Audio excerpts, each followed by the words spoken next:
Le décret numéro 0051-PR-MCP du 7 février 2024 fixant le régime général des pensions de l'État vise à améliorer la rente viagère mensuelle du retraité au regard du nouveau système de rémunération des agents de l'État à travers notamment la hausse de la valeur du point d'indice de 425 à 500 francs CFA, la concession définitive des pensions à partir d'août 2015, la variation du taux d'annuité de 2% à 1,8%.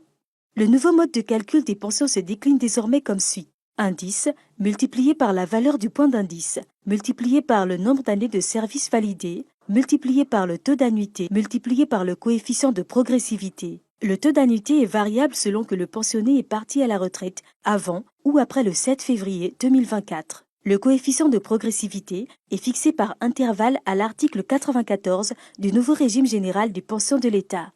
Exemple 1. Départ à la retraite de 2 agents ne bénéficiant pas de la grille salariale de bonification. Pour cet exemple, les paramètres sont cadre A1, indice 1989.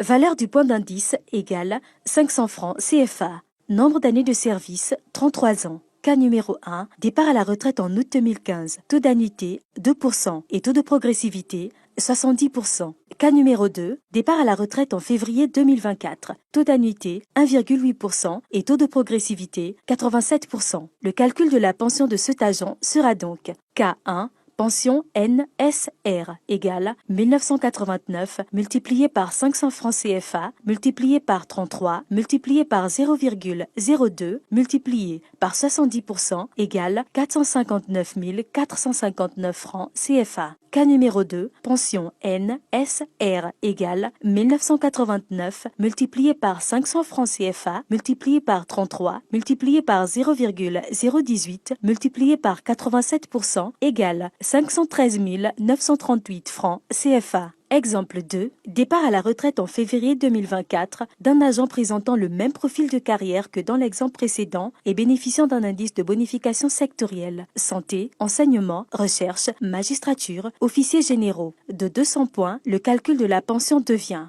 pension NSR égale 1989 plus 200 multiplié par 500 francs CFA multiplié par 33 multiplié par 0,018 multiplié par 87% est égal à 565 616 francs CFA. Nota bene. Lorsque la base liquidable excède la solde de base correspondant à l'indice le plus élevé de la grille, indice 1465 pour l'ASR, indice 2244 pour le NSR, le surplus n'est pris en compte que pour moitié dans la détermination de la base liquidable. Infoline, plus 241, 62, 16, 15, 23, plus 241, 77, 12, 10, 83.